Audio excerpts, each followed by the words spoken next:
Olá, eu me chamo Júnior Calazans e vamos tratar aqui algumas questões referentes às Escrituras Sagradas.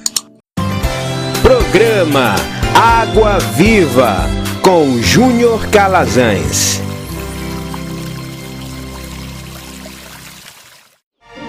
Momento de reflexão na Palavra de Deus. Hoje falaremos sobre um assunto que também é muito presente e está cada vez mais enraizado em nosso meio, que é sobre o perdão. Perdoar. Por que perdoar? Eu devo perdoar? Qual a finalidade do perdão? A falta do perdão, ele tem tirado o sono do homem. E aqui, falando do homem, entendendo o homem como gênero humano. Eu estava lendo esses dias uma matéria, é uma matéria inclusive antiga, da Sandra de Assis Maia. Ela é teóloga, terapeuta familiar especializada em psicanálise, terapia ortomolecular e aconselhamento, tricologista e proprietária da Clínica Capilar Autoestima.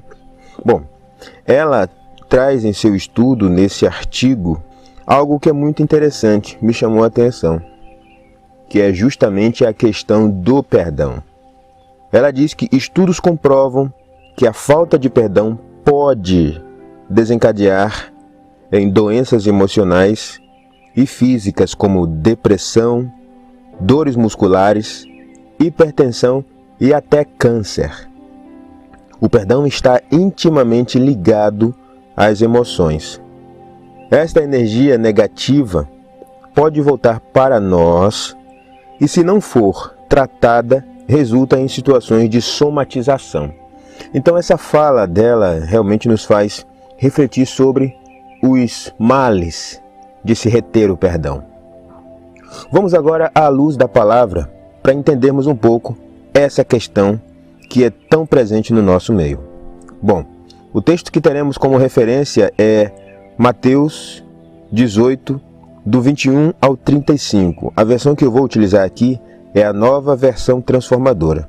É um pouco longo o texto, mas a gente precisa compreender à luz da palavra o que o Mestre, o que Jesus, ele recomenda aos seus discípulos a partir de um questionamento aí do Pedro, né? Vamos então à leitura. Então Pedro se aproximou de Jesus e perguntou: Senhor, quantas vezes devo perdoar alguém que peca contra mim? 7 vezes? Jesus respondeu: Não 7 vezes, mas 70 vezes 7. Portanto, o reino dos céus pode ser comparado a um senhor que decidiu pôr em dia as contas com os seus servos que lhe deviam. No decorrer do processo, trouxeram diante dele um servo que lhe devia 60 milhões de moedas. Uma vez que o homem não tinha como pagar, o Senhor ordenou que ele, sua esposa e seus filhos e todos os seus bens fossem vendidos para quitar a dívida.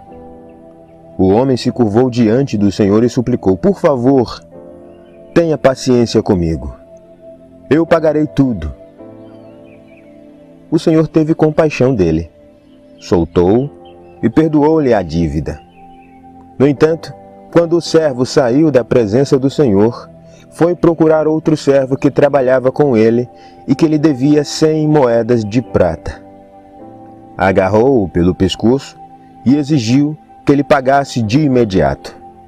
O servo se curvou diante dele e suplicou: Tenha paciência comigo e pagarei tudo. O credor, porém, não estava disposto a esperar. Mandou que o homem fosse lançado na prisão até que tivesse pago toda a dívida. Quando outros servos, companheiros dele, viram isso, ficaram muito tristes. Foram ao Senhor e lhe contaram tudo o que havia acontecido. Então, o Senhor chamou o homem cuja dívida ele havia perdoado e disse: Servo mau, eu perdoei sua imensa dívida porque você me implorou. Acaso não devia ter misericórdia de seu companheiro como tive misericórdia de você? E irado, o Senhor mandou o homem à prisão para ser torturado até que lhe pagasse toda a dívida. Assim também, meu Pai Celestial fará com vocês, caso se recusem a perdoar de coração os seus irmãos. Essa narrativa entre Jesus, a partir de um questionamento do Pedro, onde Jesus traz essa informação em forma de parábola para aquelas pessoas que estavam próximas a ele ali, demonstra justamente a falta de sensibilidade que temos e como nós desejamos as coisas boas apenas para nós. O perdão não está relacionado a merecimento, porém perdoar nos dá liberdade em Cristo. No texto que lemos encontramos mais uma parábola e aqui eu faço um parêntese e pergunto: o que é uma parábola? Uma parábola, segundo o dicionário, diz que é uma narrativa aleatória que transmite uma mensagem indireta por meio de uma comparação ou uma analogia. A partir do entendimento sobre o que significa parábola, conseguimos aprender que Jesus, quando ilustrava as suas explicações através de parábolas, ele tinha como principal intenção manter escondidos os segredos do reino de Deus e revelá-los apenas aos humildes de coração. Se atentarmos bem para isso, notaremos que todas as vezes que Jesus falava em parábolas para a multidão que o seguia, ninguém entendia, tampouco os apóstolos. Prova disso é que após a exposição de Jesus, eles admitiam diante dele que não entenderam, demonstrando com isso um coração humilde, e assim Jesus voltava explicando o significado da parábola. Por que eu trouxe isso? Porque é necessário que você guarde no seu coração, sua alma, e em sua mente, no seu espírito, e em seu corpo, nas suas ações, este entendimento. Nessa narrativa bíblica que lemos, encontramos um exemplo clássico e muito presente no nosso cotidiano. Após a pergunta de Pedro sobre a quantidade de perdão que se devia oferecer a outrem, entendendo aqui que Pedro compreendia o perdão como uma ação que deve ser dada a quem merece, notamos essa compreensão muito presente na nossa leitura pessoal sobre o perdão. Com isso eu trago algumas perguntas que vamos respondendo no decorrer dessa nossa reflexão. Como pensar o perdão? Quais as consequências? Quais os benefícios? Quando pensamos no perdão, obviamente, naturalmente, relacionamos a uma dívida. Olha um exemplo simples. Quando emprestamos algo a alguém e isso é danificado, logo pensamos, vai ter que pagar. E se a pessoa não paga e tomamos ciência de que nunca receberemos de volta o que emprestamos, naturalmente desejamos que de alguma forma aquela pessoa sofra alguma perda para que seja quitada a dívida. E assim, nós vemos que perdoar não significa apenas abrir mão de receber de volta o que foi emprestado, mas sim assumir a dívida pelo devedor pagando por ele. O perdão pode ter um custo material, emocional, mas quando pensamos bem, é a única forma de nos livrarmos da dívida que passou a ser nossa. Se perdoamos de fato, não guardamos rancor. É impossível afirmar, perdoei, e manter rancor guardado no coração. Isso não é perdão. O perdão que Cristo nos orienta a compreender nos leva a entender o que Jó fala enquanto está sendo acusado por seus amigos. Ele diz em Jó 31, 29 e 30, é a nova versão transformadora também, ele diz: alguma vez me alegrei com a desgraça de meus inimigos, ou exultei porque lhes aconteceu algum mal? Não, jamais cometi o pecado de amaldiçoar alguém ou pedir sua morte como vingança. O sentimento que muitas vezes desenvolvemos em nós é justamente a provocação que Jó faz com seus amigos. Quantas vezes desejamos a destruição de quem nos faz ou fez o mal, mesmo que seja uma fala isolada ou aparentemente sem pretensão? Quantos de nós já pensamos em ver quem nos difamou, difamado também? Quantos de nós até atribuímos o sofrimento de quem nos feriu por uma consequência de vida à ação do juízo de Deus e ficamos regozijados?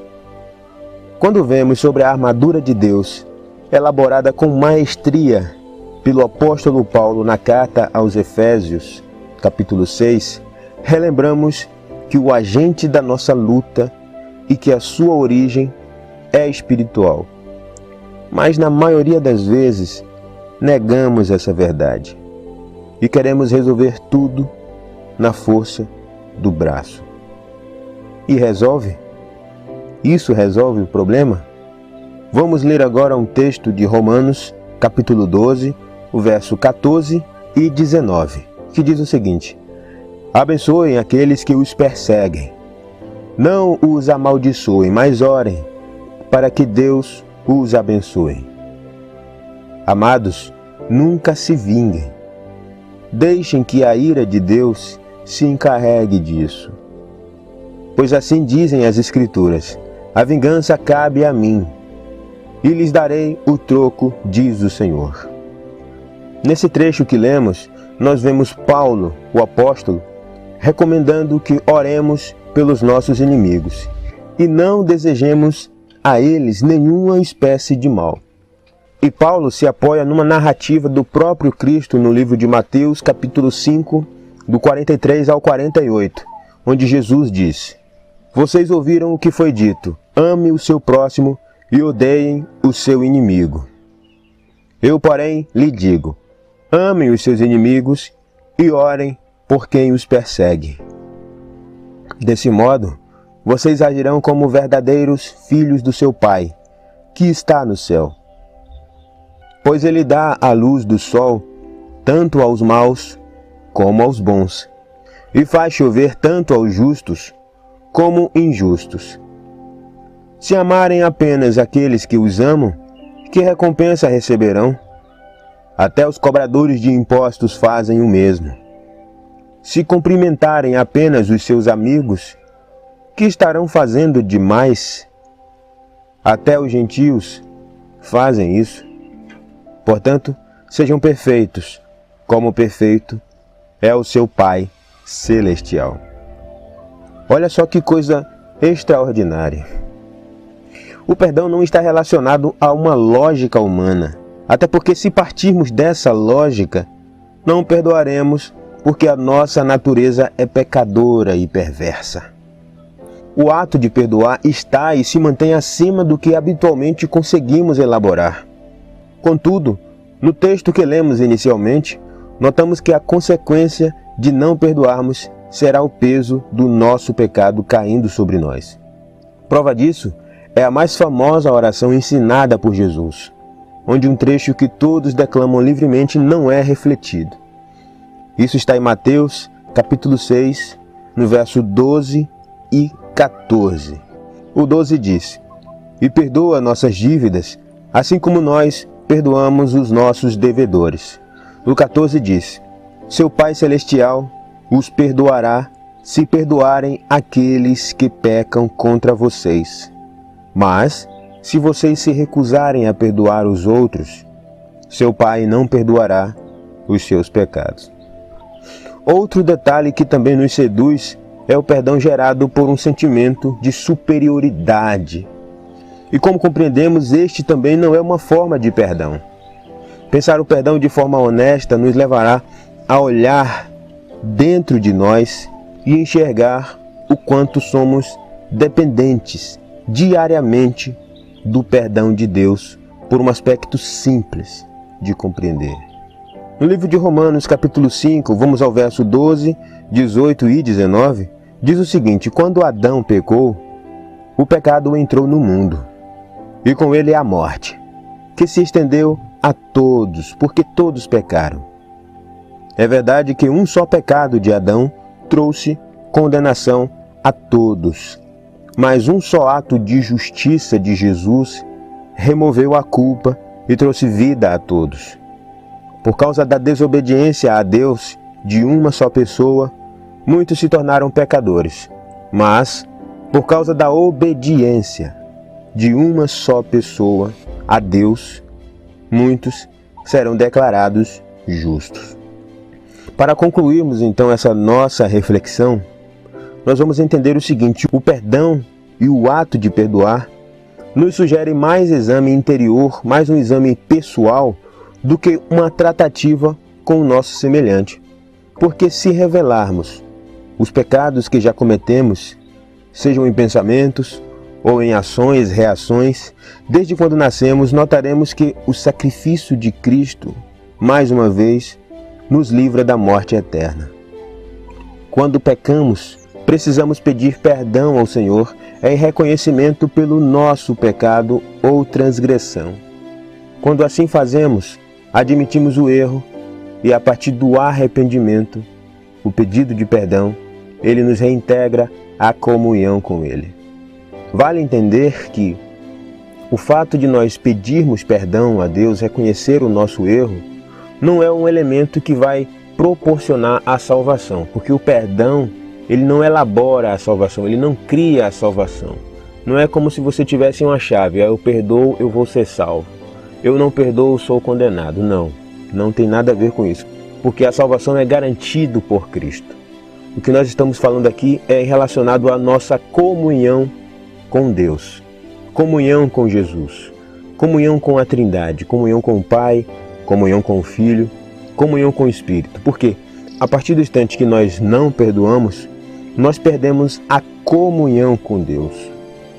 Olha só uma coisa: o favor de Deus nos aceita de volta mesmo sabendo que pecaremos outra vez e outra vez. Eu estou falando aqui de pecados involuntários. E muitas vezes nós nos julgamos superiores, pensando ter direito de reter o perdão ao nosso semelhante, sendo igualmente pecador.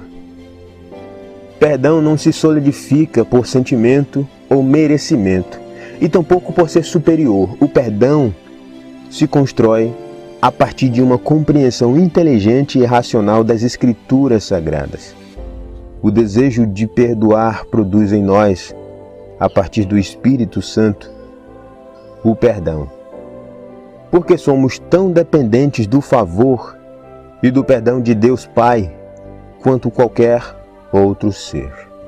Eu convido você a, neste momento, a refletir a palavra, pensar, localizar em sua mente algum tipo de retenção do perdão.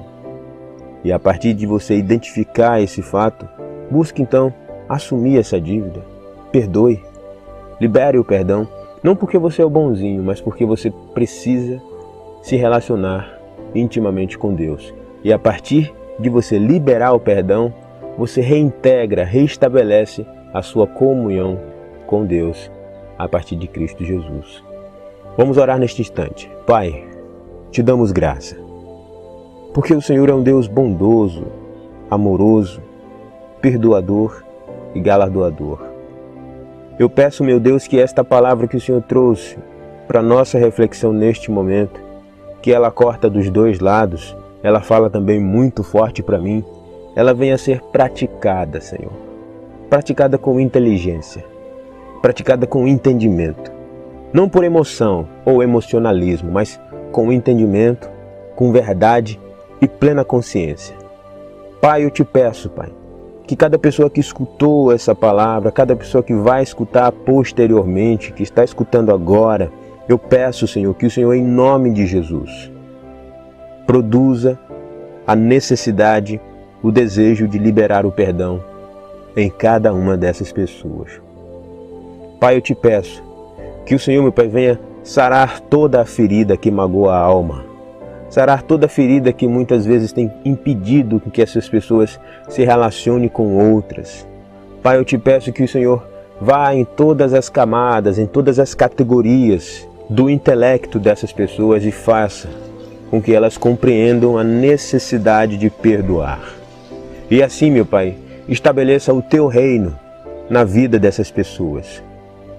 Eu oro pelas pessoas que estão depressivas, E muitas vezes a falta do perdão tem causado essa depressão. Eu oro pelas pessoas que muitas vezes têm desenvolvido surtos terríveis, vontades de morrer, vontade de dar cabo da sua vida, onde na maioria das vezes isso é motivado também pela falta de perdão, falta de compreensão, falta de se compreender em relação ao outro.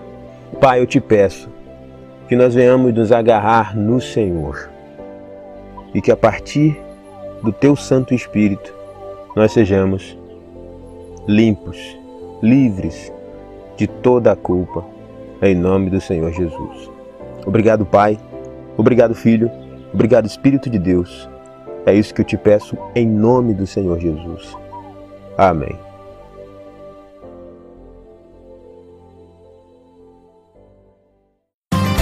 Programa Água Viva com Júnior Calazans.